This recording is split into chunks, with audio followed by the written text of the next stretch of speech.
Today, the Sooner Magic Bros are on a road trip. But first, a special shout out to A Dash of Life, the channel that covers Oklahoma sports, movies, and more. This dash is for you. This episode, the bros talk about the spring game, Perrion Winfrey, the sleazy ball burglar who stole from Perrion Winfrey, Baker Mayfield and Heisman Park. Now, here's your host, Johnny and Derek. Sooner Magic Bros. Welcome to the Sooner Magic Bros. This is Johnny. Cruising down the road, about to go rock out with our socks out. Oh, yeah. They know about that. Yeah. Huh? Yeah, we've had someone send us a message and said, you sure do look an awful lot like that drummer on that Van Halen tribute band, Next Halen. They said you kind of look like that bass player that plays with Next Halen. I don't look anything like him. I think I'm a lot better looking than that drummer of Next Halen, and I think I can do his job, honestly. But that's not what we're here to talk about. No. What we're here to talk about is, you wanted to go over some of the Perrion Winfrey stuff. I'll let you go ahead and do that. We're going to talk about spring game coming up. We're super fucking pumped about that. Spring game. We take the nieces, nephews, my kids, take the whole gang with us. The players are always really cool after the game to take pictures with the kids and stuff. Last year we met a lot of cool players.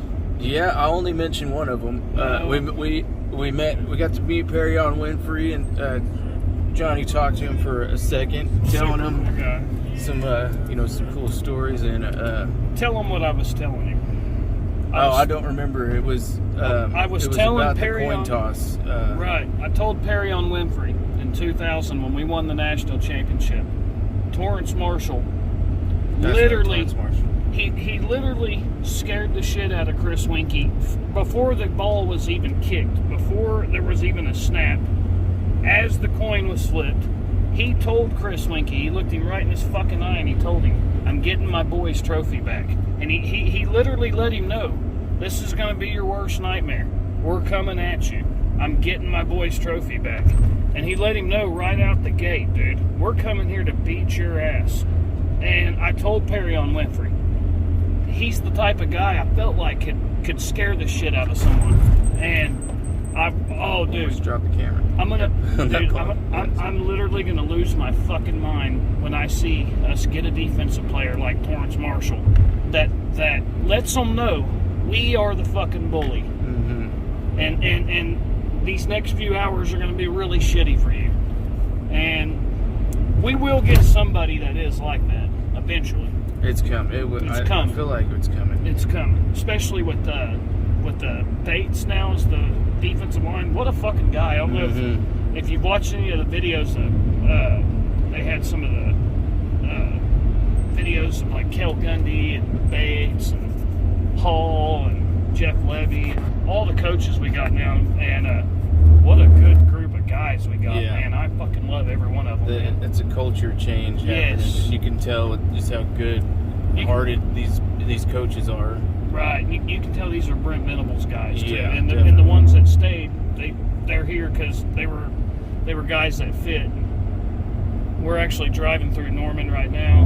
Yeah, about to be there. Maybe I can get a shot of the stadium through the window. We'll try. If we talk long enough, which won't take, won't be too difficult. But yeah, just real quick, Perrion Winfrey.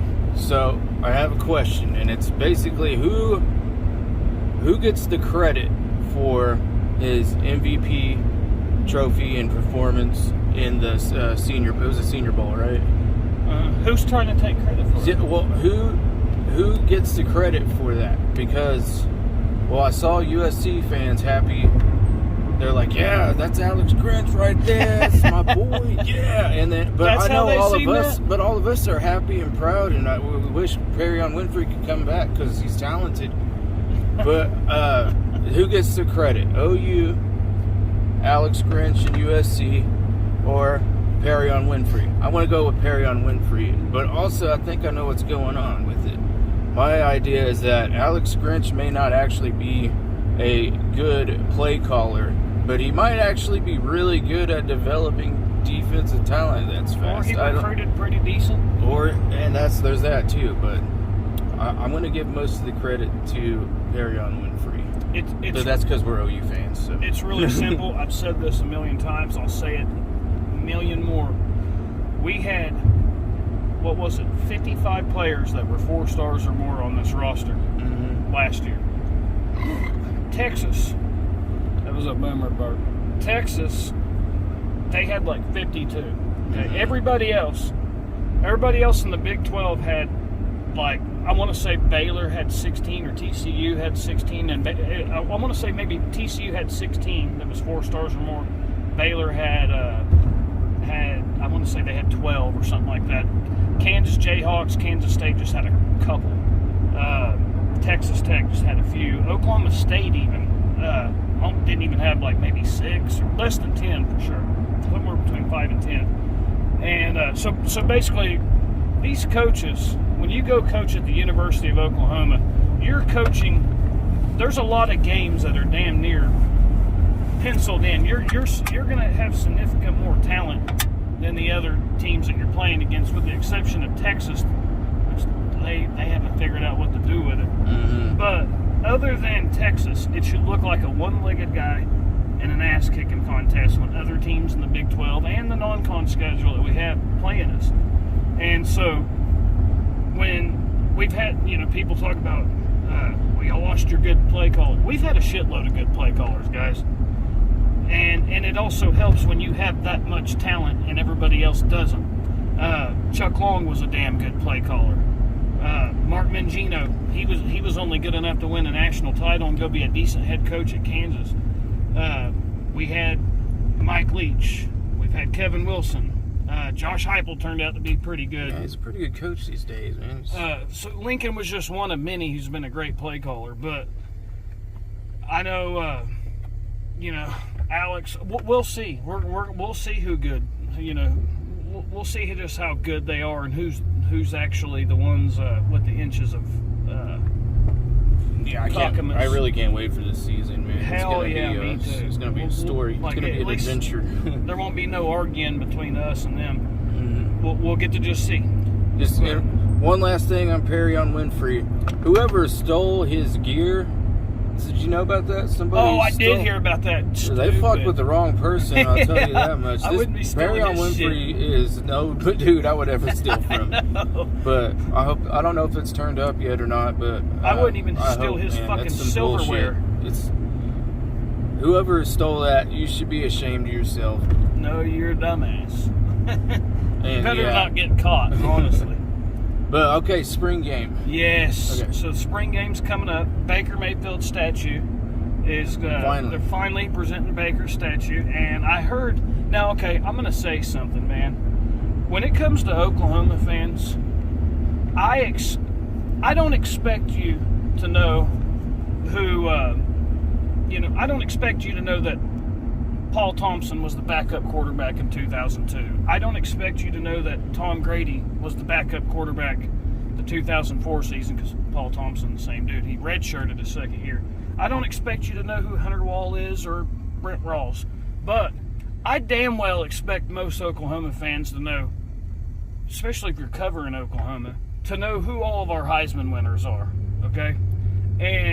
But if you're not an Oklahoma fan and you're just a college football fan like we are, we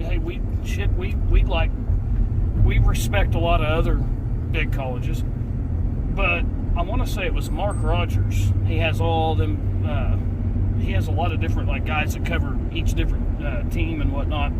And the USC guy they need to get a new one. That dude, I've seen him be he don't fact check his shit before he speaks.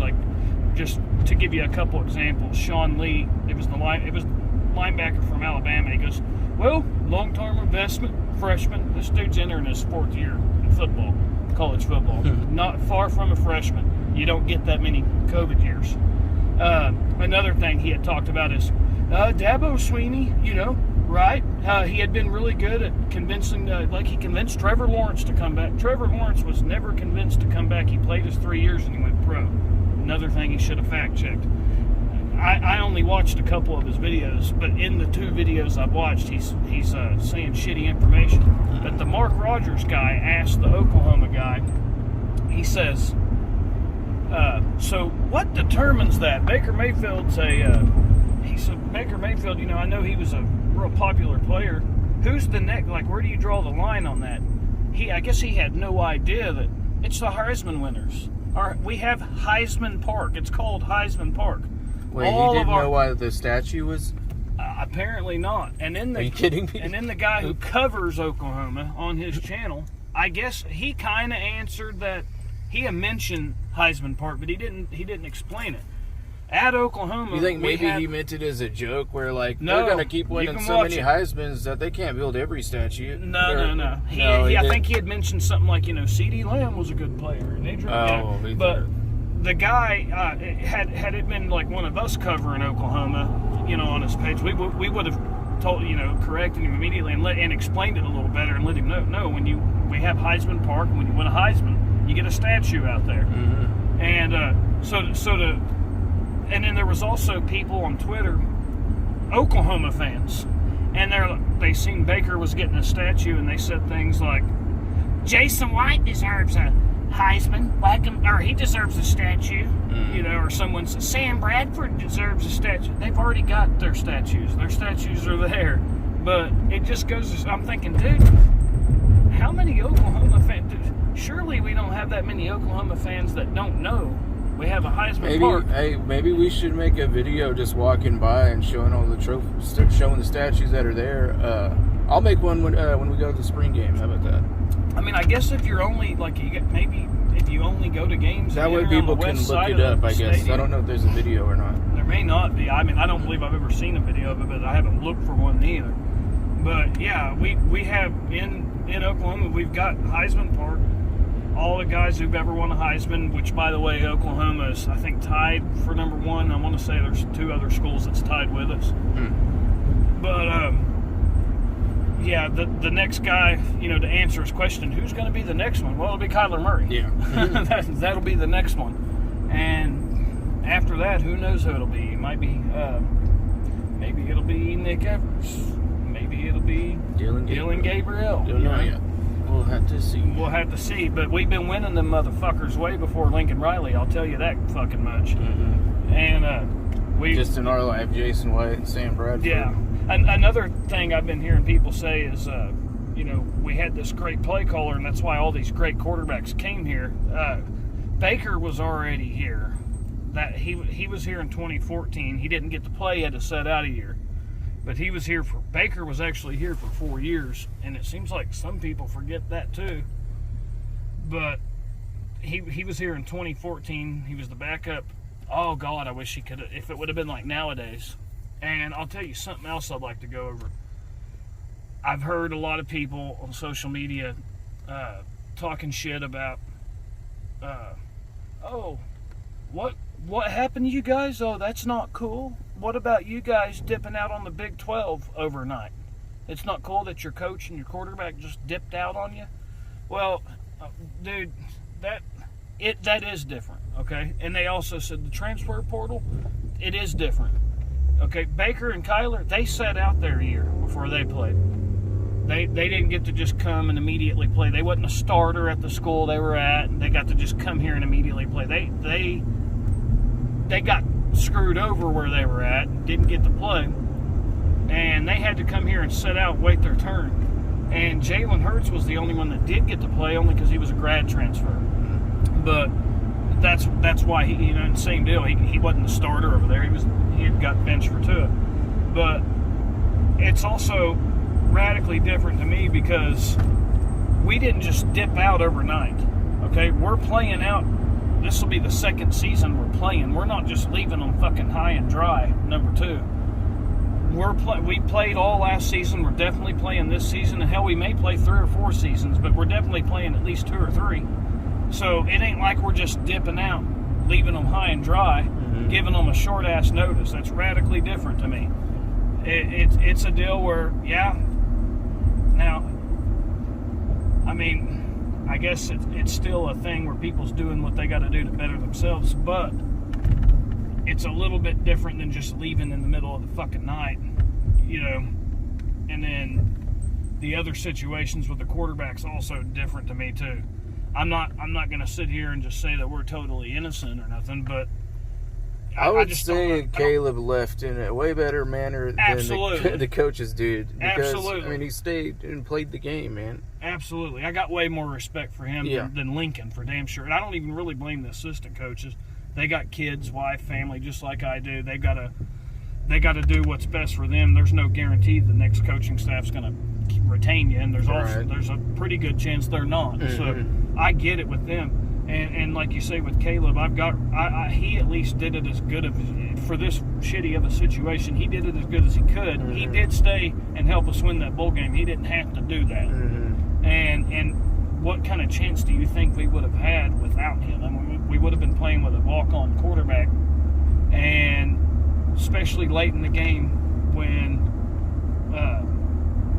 the defense started. I mean, the offense had to score damn near every drive. Now, we didn't. We were up like 30-3, I think, at halftime, and they did score some points late when the game was kind of already out of hand. But do you think we would have had that kind of performance with a backup? You know, or not a backup. It would have been a fucking walk-on quarterback. So, Rucker, I think is his name. But yeah, damn, we already passed the stadium. Yeah, we passed it. But yeah, so we covered the red-white game. What is it? What all celebrities are showing up? I heard there's going to be a lot of, is Kyler going to be there too? I know Baker, of course, is Well, definitely I know going to be that. there. And they're going to have it, I guess they're going to, present a statue to everybody after the red-white game. Well played. Well played. Because, I mean, a lot of people might leave a little early or whatever. It's a glorified scrimmage. But if you basically have Baker come out and show everyone the statue right at the ass end of the game, that keeps the crowd there all the way to the end. It's no different than when you go to a concert and there's 4 bands on the bill. You know, they usually put the most popular one at the very end just to keep the crowd there. Or if you're watching a fight, you know, the main event's the very last one typically, just to keep the crowd to watch the whole thing or whatever. But also, man, when it comes to this NIL, you know, it just started, 2021, last season when it started?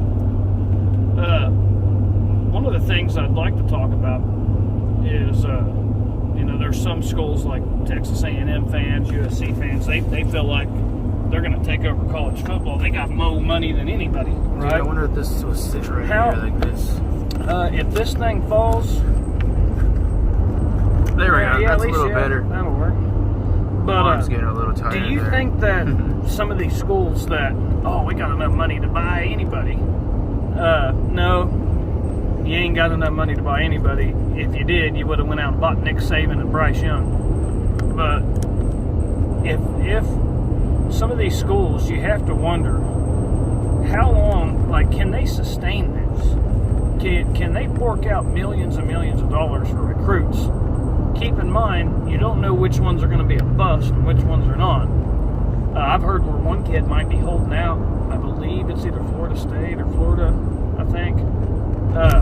One of these kids might be holding out because I guess I don't know the logistics of the contract. He didn't fulfill whatever it was he was supposed to do to get the money or whatever. He's trying to still get the money, and he's going to hold out if you don't get that NIL deal or another one. So you have to wonder, is this something that, you know, Texas A&M and any of the schools that are basically trying to just buy a fucking championship, I don't think it will. Can they sustain that every damn year? You just keep forking out money. I mean, how long can you sustain that? Eventually someone's going to get burned, and then... Right. I don't know. I mean, hell, even us this year, Spencer Rattler, he had a pretty good 2020 season. And he got the Clemson quarterback. DJ had gotten a lot of money, gotten a decent chunk of change, and he didn't do too well. But Spencer Rattler, he'd gotten a couple new cars. I don't know if they were given to him or if he was just leasing them at the time. I don't really know. But he was driving a couple badass cars, plus had gotten, I think, the Cane's Chicken deal or whatever. And, he went out there and he didn't.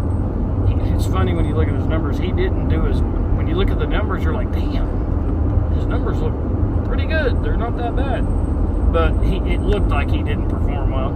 And he ended up getting benched. And so it's like, how many situations like that are going to happen? This was just the first year of it. I'm sure we're going to see a lot of shit shows. Guys that's gotten way overpaid, been way overhyped. And so, yeah, it'll be interesting to see how this. I'm glad our program is just stable enough to where we can just go get players without having to pay. It's like, it's almost like a guy that can't get a woman and has to go pay for it. It's like, I don't know. We'll see how well it works for some of these places. I mean, there's been shit going on for years. They've been figuring out ways to pay star players.